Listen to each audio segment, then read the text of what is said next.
بسم اللہ الرحمن الرحیم نحمده ونصلی ونسلم علی رسولہ الکریم اما بعد۔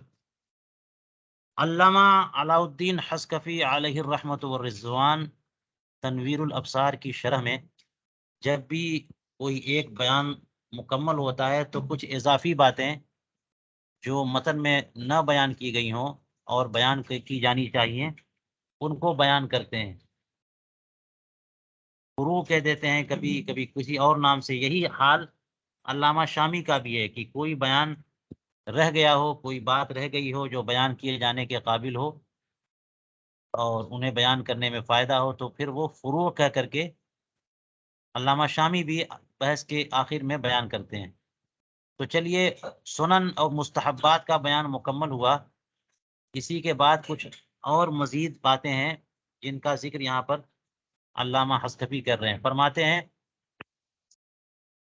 وَمِنَ الْآدَابِ، وضو کے آداب سے یہ بھی ہے، تعاہد موقیہ وکعبیہ وعرقوبیہ واخمصیہ واطالۃ غرتہ وتحجیلہ وغسل رجلیہ بیسارہ وبلہما عند ابتداء الوضوء فی الشتاء والتمسح بمندیل۔ وضو کے آداب سے یہ بھی ہے کہ اپنے موقعین، کعبین، عرقوبین، اخمصین، ان چاروں پر نظر رکھی جائے، دھیان رکھا جائے، خوب لحاظ کیا جائے کہ کہیں ان دونوں کو دھلنا نہ رہ جائے۔ ایسا نہ ہو کہ ہم چہرہ دھو لیں اور موقعین دھلنے سے رہ گئے، وہاں پانی پہنچا ہی نہیں، اصالت الماء ہوا ہی نہیں۔ یہ چار مقامات خاص ایسے مقامات ہیں کہ جب تک آپ توجہ سے نہ دھلیں گے تو بہت چانس رہتا ہے کہ وہ جگہ دھل نہ پائے۔ موقعین کیا ہے؟ آنکھوں کا کنارہ، یعنی دونوں آنکھوں کا وہ کنارہ جو ناک کی طرف ہے۔ اور بندے کی آنکھ جب خراب ہوتی ہے تو وہاں کیچڑ اور اس طرح سے کچھ مواد جمع ہو جاتے ہیں۔ اپنا مائک آپ لوگ بند کر لیں، سارے لوگ اپنا اپنا مائک بند کر لیں تاکہ میری آواز قاعدے سے سن سکیں۔ تو موقعین ان پر دھیان رکھنا چہرہ دھوتے ہوئے، کیونکہ یہ فرائض میں کے بیان میں بات گزری تھی کہ موقعین پر بھی اصالت الماء ہونا چاہیے۔ آنکھ کا اندرونی حصہ جو آئی بال جس کو کہتے ہیں، آنکھ کا جو ڈیلا ہے، وہ دھونا ضروری نہیں ہے، نہ تو وضو میں نہ غسل میں، تو نہ دھلے کوئی حرج نہیں ہے، بلکہ بہتر ہے کہ نہ دھلیں۔ لیکن جو آنکھ کا کنارہ ہے ان کو تو دھلنا ضروری ہے، اس لیے پوری رعایت ہونی چاہیے، پوری نگرانی ہونی چاہیے، دھیان دینا چاہیے موقعین پر۔ کعبین، دونوں ایڑیاں، اب ایڑیاں بعض لوگوں کی ایڑیوں میں پھٹن ہوتی ہے، خشکی بہت زیادہ ہوتی ہے، توجہ نہیں دیں گے تو پانی وہاں بہاتے ہوئے بھی نہ ہو سکتا ہے کچھ ایریا رہ جائے نہ بہے۔ عرقوبین کہتے ہیں وہی ایڑی کے اوپر کا حصہ، پچھلا حصہ، پاؤں کا پچھلا حصہ، پاؤں کا، یعنی آپ پاؤں دھلتے ہیں تو سامنے تو پانی بہا دیا ٹھیک قاعدے سے، اور کعبین بھی دھل لیے، لیکن کعبین سے متصل جو ایڑی کے اوپر کا حصہ پیچھے کا، وہی کعبین سے متصل یہ نچلا پیچھے کا حصہ، جوتا پہنتے ہوئے پچھلا حصہ جتنا ڈھکا ہوا ہوتا ہے وہ ہے عرقوبین۔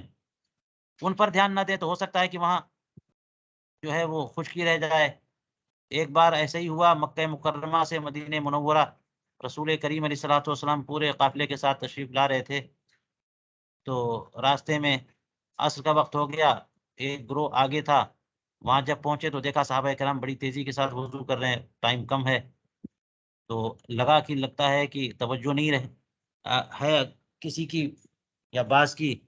اس وقت آپ نے فرمایا تھا ویل للعقاب من النار، اور اس کا مطلب یہ تھا کہ یہ جو ایڑیاں ہیں ان کو ہلکے میں نہ لیا جائے، دھیان رکھا جائے، اگر کوئی بھی حصہ باقی رہ گیا تو وضو نہیں ہوگا۔ اخمسین کہتے ہیں وہ جو پاؤں کا جو تلوا ہوتا ہے، پاؤں کا جو نچلا حصہ ہے جس پہ چلتے ہیں آپ، تو جس کے بل پہ چلتے ہیں، تو تلوے کا وہ حصہ جو درمیانی ہوتا ہے، اس کی کاٹ کچھ ایسی ہوتی ہے، اس کی جو کاٹ ہوتی ہے وہ کچھ ایسی ہوتی ہے کہ وہ تھوڑا سا نشیب ہوتا ہے، اوپر سے اٹھا ہوگا، تو اگر وہاں پر پانی پورا ڈال دیا تو ہو سکتا ہے کہ نشیبی جو حصہ ہے بیچ والا، وہ کچھ گہرائی کی وجہ سے وہاں پہ پانی نہیں پہنچا، تو اس لیے دونوں پاؤں کے اخمصین پر بھی دھیان دینا ضروری ہے۔ اسی طرف فرمائے اطالت غرتی و تحجیلی، چہرے کے غرہ اور ہاتھ پاؤں کے غرہ اور چمک پر جو ہے نا توجہ دینا کہ اسے بھی بڑھانا، اور اطالہ کہتے ہیں بڑھانے کو، غرہ بڑھانا اور تحجیل بڑھانا۔ غرہ بڑھانا، غرہ کہتے ہیں چہرے کی چمک، اور تحجیل کہتے ہیں وہی اعضائے وضو، دیگر اعضائے وضو کی چمک بڑھانا۔ رسول کریم علیہ الصلوۃ والسلام سے پوچھا گیا تھا اپنی امت کو کیسے پہچانیں گے، تو سرکار نے یہی فرمایا تھا میری امت غر محجلین کے حیثیت سے بلائی جائے گی قیامت کے دن، آثار وضو سے۔ تو اس میں چمک، جب وضو کرنے سے چہرہ چمکتا ہے اور آخرت میں چمک میں اضافہ ہوتا ہے، تو اور اضافہ ہو، یہ مستحب ہے۔ اپنے دونوں پاؤں کو بائیں ہاتھ سے دھونا، داہنے ہاتھ سے نہیں، بائیں ہاتھ سے، یہ بھی بہتر ہے۔ اور وضو کے شروع ہی میں دونوں پاؤں کو بھگو لینا، اس لیے کہ یہ فی الشتاء کی قید لگائی، یعنی سردی میں، کیونکہ سردی میں اعضاء خشک ہو جاتے ہیں، اور گرمی میں تو پسینہ بہت بہتا رہتا ہے، تو ویسے ہی اعضاء جو ہے لطیف ہوتے ہیں اور بھیگے بھیگے سے ہوتے ہیں، لیکن سردی میں سارے جلدیں جو ہیں وہ خشک ہو جاتی ہیں، تو اگر پہلے سے ان کو بھگا لیں گے تو پھر اس کا اثر یہ پڑے گا کہ جب پاؤں کے دھلنے کا وقت آئے گا تو آسانی سے اصالۃ الماء ہو جائے گا۔ والتمسح بمندیل، رومال اس جیسی کوئی چیز ہو، وضو سے فارغ ہو کر کے پوچھ لینا، یہ بھی بہتر ہے۔ وعدم نفض یدہ، ہاتھوں کو نہ جھٹکنا، یہ بھی مستحب ہے۔ ہاتھ جھٹک جھٹک کے لوگ چلتے ہیں، اگل بغل میں سب کی آنکھوں میں پانی پڑ رہے ہیں، پانی کے قطرات گر رہے ہیں، لوگوں کو اذیت ہو رہی ہے، یہ ایک آداب اور طریقے کی خلاف ورزی ہے۔ مسجد میں چلے گئے تو وہاں تو مستعمل پانی گرانا منع ہے، تو یہ بھی۔ وقراءۃ سورۃ القدر، سورہ قدر کی تلاوت، یہ بھی آداب سے ہے۔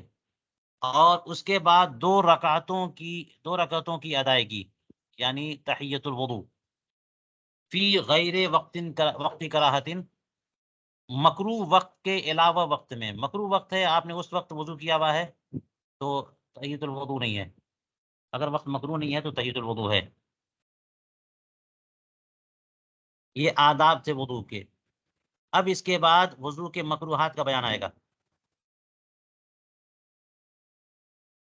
چلیے، علامہ شامی کیا فرماتے، تعاہد موقعہ، یہ موق کا تسنیہ ہے، آخر العین من جہت الانف، کیونکہ رمس کے وجود کا احتمال ہے۔ رمس وہی کیچڑ، کچھ چیزیں جمی ہوں،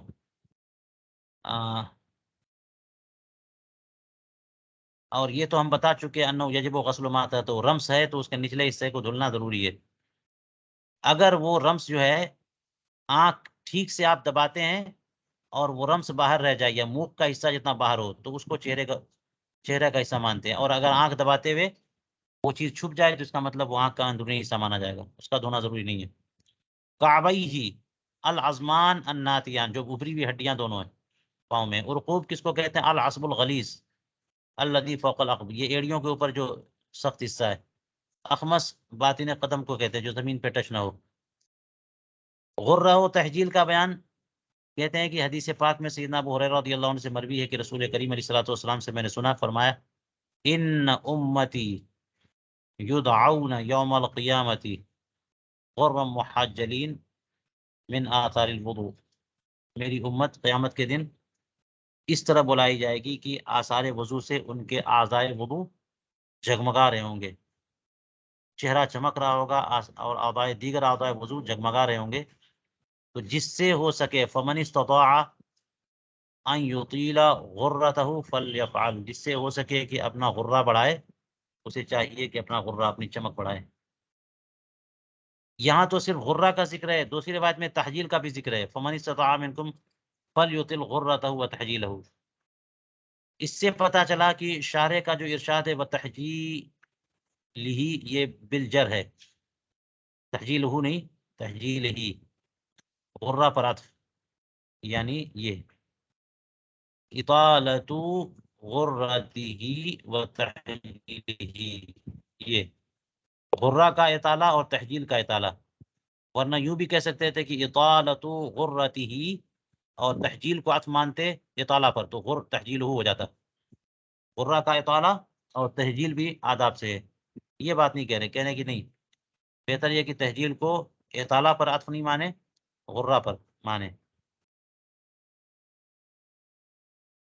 البحر الرائق میں ہے وَإِطَالَةُ الغرتی، یہ اطالہ غرہ ہوتا کیسے؟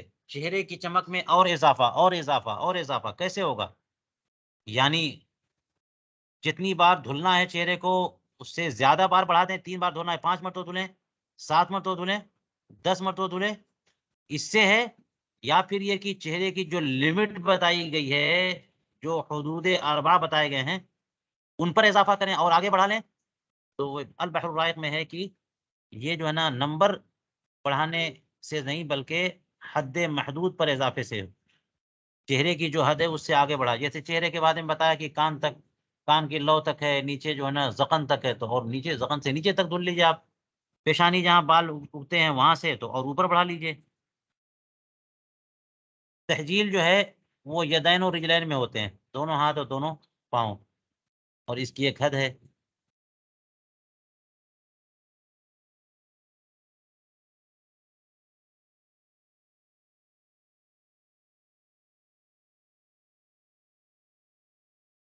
علامہ شامی کہتے ہیں کہ لم اقف فیہ علی شیء لاصحابنا. علامہ نووی فرماتے ہیں کہ وہ جو اطالہ ہے، چاہے غرہ کا ہو چاہے تہجیل کا ہو، یہ ہوگا کیسے؟ 3 اقوال. فرمایا الاول انه يستحب الزیادة فوق المرفقین والکعبین بلا توقید. کوئی حد نہیں ہے، مرفقین اور کعبین پر اضافہ کریے، کہاں تک کریے کوئی حد نہیں ہے. دوسری روایت جو دوسرا قول ہے وہ یہ ہے کہ العضد، جو بازو ہے نا، بازو جسے بائسپ بھی کہتے ہیں انگلش میں، العضد یعنی کوہنی سے لے کر کے بغل تک کا جو درمیانی گوشت والا حصہ ہے، مضبوط حصہ، تو اس کے نصف تک جو ہے نا بڑھانا، یہ آداب سے ہے، مستحبات سے. اور پاؤں میں جو کعبین ہے، کعبین اور گھٹنے کے بیچ کا جو حصہ ہے نا، پڈلی جس کو کہتے ہیں، تو نصف ساق تک. تیسرا قول ہے کہ مناکب و آباد الثالث الی المنکب والرکبتین. آپ اضافہ کریے کہاں تک؟ بغلوں تک، کندھے تک، اور یہاں جو ہے نا پاؤں میں گھٹنوں تک. فرماتے یہ شافعیہ کے 3 اقوال ہیں، اور احادیث طیبہ جو ہیں ان سب کا احتمال رکھتی ہیں، سب کا کی مقتضی ہیں. لہذا کوئی اتنا وضو کرے تو وہ بہتر ہے. ونقل طحاوی الثانی عن شرح الشرع مختصرا علی قوله وغسل رجليه بيساری لعل المراد به دلکهما. یہ بائیں ہاتھ سے دھلنا یعنی بائیں ہاتھ سے رگڑنا. لما قدمنا انه يندب افراغ الماء بيمينه، کیونکہ ہم پہلے ہی بتا چکے کہ دھلنے کا معنی پانی گرانا ہے، تو پانی تو داہنے ہاتھ سے گرانا ہے، داہنے ہاتھ سے ڈالنا ہے. ثم رأيت في شرح الشيخ اسماعیل قال يفرغ الماء بيمينه على رجله. یہ دیکھیے صراحت ہے کہ پانی گرانے کی جہاں تک بات ہے تو وہ بائیں ہاتھ سے نہیں، وہ داہنے ہاتھ سے، اور دھلنا بائیں ہاتھ سے یعنی رگڑنا. وأخرج السيوطي في الجامع الصغير عن أبي هريرة رضي الله عنه إذا توضأ أحدكم فلا يغسل أسفل رجليه بيده اليمنى. دیکھیے یہاں پر دائیں ہاتھ سے پاؤں دھلنے کو منع فرمایا، اسی لیے کہا کہ بائیں ہاتھ سے. دونوں پاؤں کو تر کرنا وضو سے پہلے ہی. ہما ضمیر کا مرجع رجلین ہے، لیکن کہتے ہیں کہ البحر میں ہے عند الکلام علی غسل وجہ. چہرہ دھونے پر گفتگو کرتے ہوئے بحر الرائق نے خلف ابن ایوب سے بیان کیا ينبغي للمتوضي في الشتاء ان يبل اعضاءه بالماء شبه الدهن ثم يسيل الماء عليها. متوضی وضو والے کو چاہیے سردی کے موسم میں کہ اپنے اعضاء کو پانی سے تر کرے، جیسے تیل چپڑتے ہیں، اور پھر ان کے اوپر پانی گزار دے. لأن الماء يتجافى عن الاعضاء في الشتاء، کیونکہ سردی کے موسم میں جو چہرے بدن پہ اعضاء پہ خشکی ہوتی ہے تو وہ اعضاء کو چھوڑ کر کے پانی گزر جاتا ہے، پانی اعضاء سے جدا ہو جاتا ہے. اب آگے بتایا تھا کہ رومال سے منہ پوچھنا، اعضاء وضو پوچھنا، وہ بھی مستحب ہے یا آداب سے ہے. تو کہتے ہیں کہ صاحب المنیا نے اسے وضو کے ساتھ نہیں، غسل کے بیان میں لکھا ہے کہ جب غسل کر لیں تو کپڑے سے پوچھ لیں. اور حلبۃ المجلی میں فرمایا کہ لم ارا من ذکرہ غیرہ، میں نے ان کے علاوہ کسی اور کو یہ ذکر کرتے نہیں دیکھا۔ وانما وقال خلاف الکراہتی، تو یہاں تو آداب میں ذکر کر دیا، اختلاف کراہت میں ہے۔ ثانیہ یعنی فتاوی قاضی خان میں ولا بأس به للمتوضی والمغتسل، دونوں اگر استعمال کرتے ہیں، متوضی بھی مغتسل بھی، پوچھنے کے لیے کوئی کپڑا، رومال، تولیہ، کوئی حرج نہیں ہے۔ تو اختلاف تو اس میں ہے، اور انہوں نے فرمایا کہ کوئی حرج نہیں ہے۔ رسول کریم علیہ الصلوۃ والسلام کے بارے میں مروی ہے کہ آپ استعمال فرماتے تھے۔ بعض نے مکروہ قرار دیا، تو خانیہ نے کیا کہا؟ لا بأس به، کوئی حرج نہیں ہے۔ تو یہ نفی کراہت ہے، اور دوسرا موقف جو ہے نا اس بات کراہت ہے، منہم من کریہ ذالک، اور تیسرا موقف اس سلسلے میں متوضی کے لیے کراہت اور مغتسل کے لیے کراہت نہیں، تقسیم توضیح کے طور پر۔ وضو کرنے والا نہ پوچھے اور غسل کرنے والا اپنا بدن کپڑے سے پوچھ لے، اور وہ بھی ترمذی شریف میں جہاں حدیث پاک ہے وہاں بیان فرمایا ہے کہ لأن الماء یوزن، کیونکہ وضو کا پانی جو بدن پر ہے وہ وزن کیا جائے گا، اس لیے پوچھ کر کے وہ پانی کو ختم کر دے گا تو وزن کمزور ہوگا اس کا میدان قیامت میں۔ تو اس لیے فرمایا بعض لوگوں نے کہ متوضی اپنے اعضاء کو وضو کے بعد نہ پوچھے، مغتسل پوچھ لے۔ والصحیح ما قلنا، اور صحیح وہی ہے جو ہم نے اوپر کہا، ٹھیک ہے۔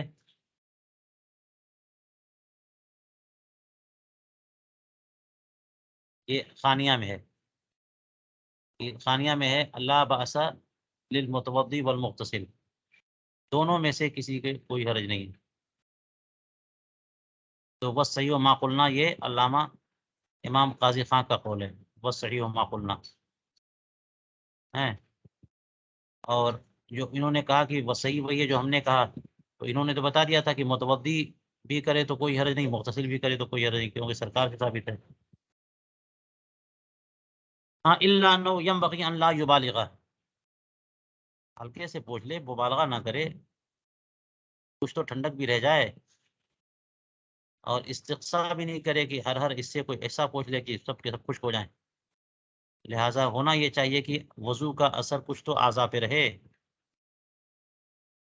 تو یہ لاباسا جو فرمایا خانیہ میں فرمایا مغتسل متوضی دونوں کے لیے لاباسا، تو خزانۃ الاکمل میں بھی ہے۔ وعزاہ فی الخلاصہ الی الاصل،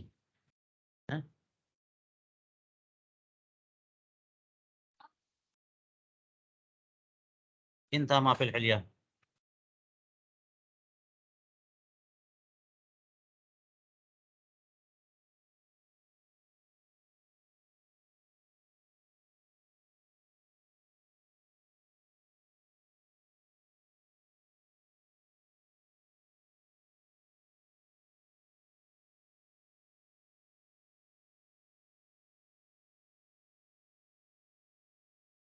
علامہ شامی کہتے ہیں کہ انہوں نے ہاں ذکر ادلۃ الاقوال الثلاثہ، دلائل بھی ذکر کیے، اور اسلاف میں جو لوگ اس کے قائلین ہیں ان کی دلیل بھی ذکر کی ہے، وہ کون کون ہے ان کا بھی ذکر کیا۔ وأطال وأطاب كما هو دأبه رحمه الله۔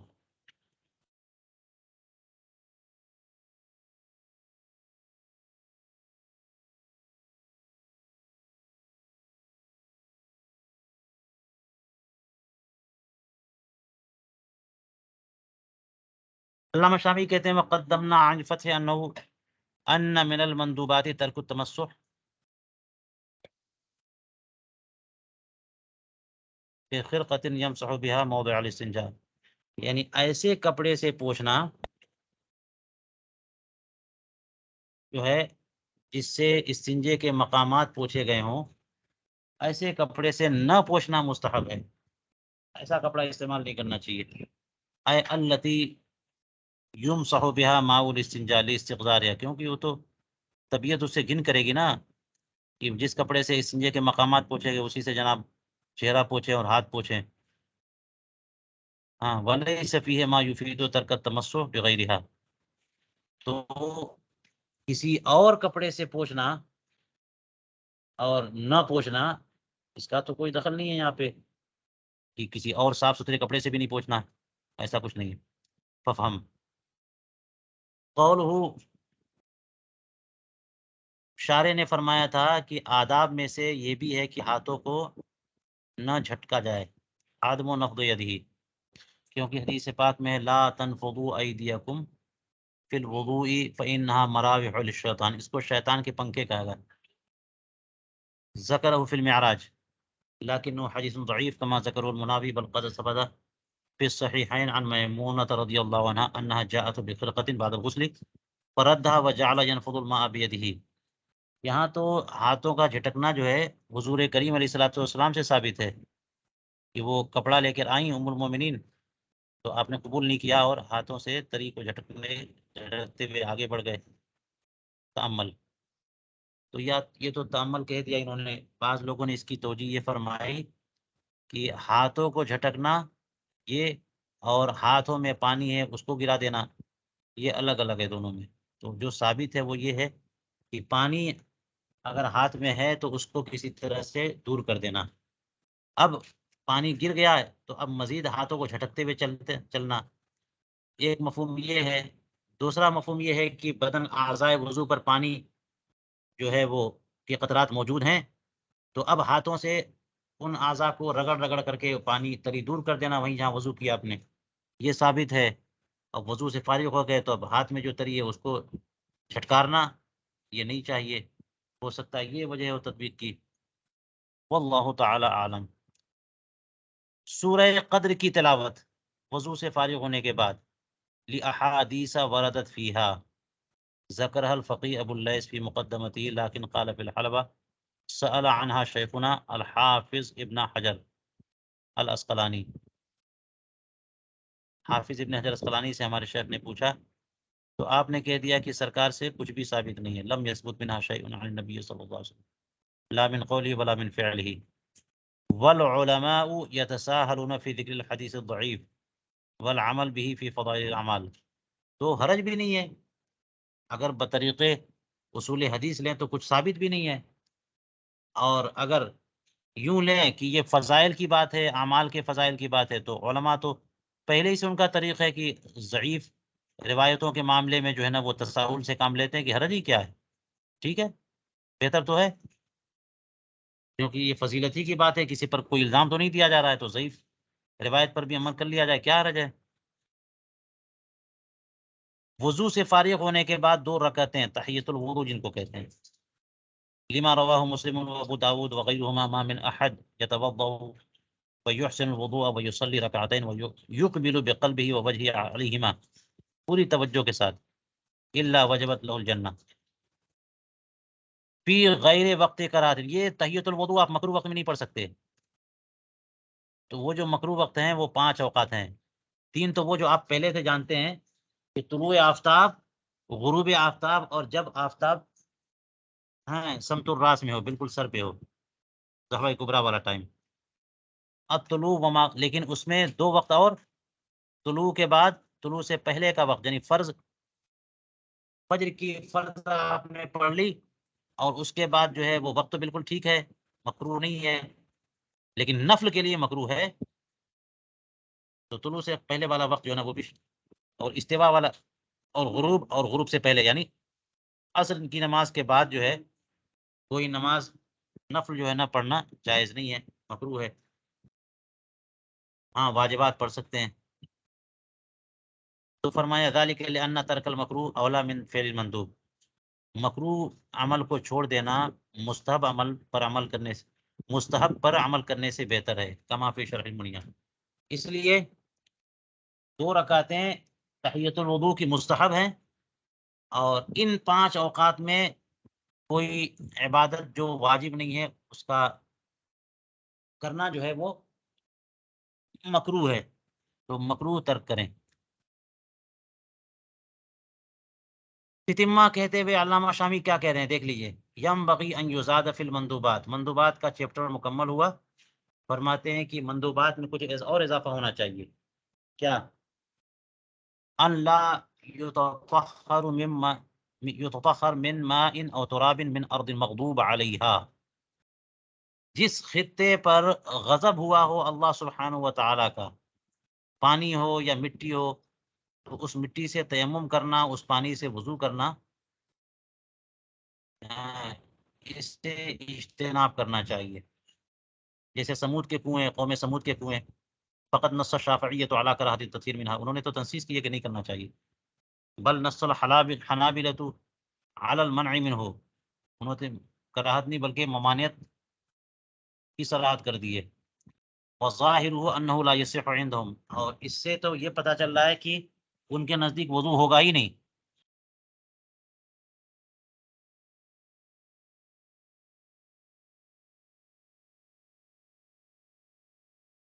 فرماتے ہیں مراعات الخلاف عندنا مطلوب، اختلاف کی رعایت ہمارے نزدیک مطلوب ہے. تو ظاہر ہے ان کے نزدیک منع ہے، ان کے نزدیک مکروہ ہے، اور ہمارے یہاں تذکرہ نہیں ہے. تو ہمارے مذہب اور ہمارے ائمہ کرام کے اقوال کی مخالفت لازم نہ آتی ہو تو ان کی فقہ پر بھی عمل کر لینے میں کوئی حرج نہیں ہے، بلکہ یہ بہتر ہے. مستحبات اور آداب میں اس کا بھی ذکر آتا ہے کہ اختلاف علماء سے نکل جانا، یعنی دیگر علماء، دیگر ائمہ کرام کے نزدیک جو کرنا بہتر ہو، ہمارے یہاں اس کے کرنے میں حرج نہ ہو، تو ہم بھی کہیں گے بہتر ہے. وَكَذَا يُقَالُ فِي التَّطْهِيرِ بِفَضْلِ مَاءِ الْمَرْأَةِ، ایک اور اضافہ کر لیجئے، وہ کیا ہے کہ خاتون اگر وضو کر کے اٹھیں اور ان کے لوٹے میں کچھ پانی بچا رہ گیا ہے تو اس باقی ماندہ پانی سے وضو کرنا مرد کو یہ بہتر ہے کہ اس سے بچا جائے. جیسے جن خطے پر جو ہے نا غضب ہوا اللہ تعالیٰ کا، اس پانی سے بچا جائے، یہ مستحب ہے. اسی طرح سے یہ بھی مندوب ہے کہ خواتین کے بچے ہوئے پانی کو استعمال کرنا. اس کی وجہ یا تو یہ ہے کہ خواتین میں تطہیر کا وہ معیار نہیں ہوتا جو مردوں میں ہوتا ہے، کہ ان کو ہر مہینے کئی کئی دن تک جو ہے ناپاکیوں میں ملوث ہونا پڑتا ہے، اور نفاس کا معاملہ بھی ہوتا ہے، استحاضہ کا معاملہ، ایسے معاملات ہیں جو مردوں کے ساتھ نہیں ہوتے. تو ناپاکیوں سے تلوث ان کے یہاں مسلسل یہ سلسلہ جاری رہتا ہے، تو ہو سکتا ہے تطہیر کا معیار وہ نہ ہو پائے جو مردوں کا ہوتا ہے. ایک تو وجہ یہ، دوسری وجہ یہ ہو سکتی ہے کہ عورتوں کا استعمالی پانی یا باقی مادہ پانی اگر مرد استعمال کریں تو نفسانی طور پر کچھ غیر مناسب احساسات پیدا ہو سکتے ہیں. تو اخلاقی تہذیب اور سدھار بھی ہمارے یہاں اس پہ بھی زور دیا جاتا ہے. واللہ تعالی عالم.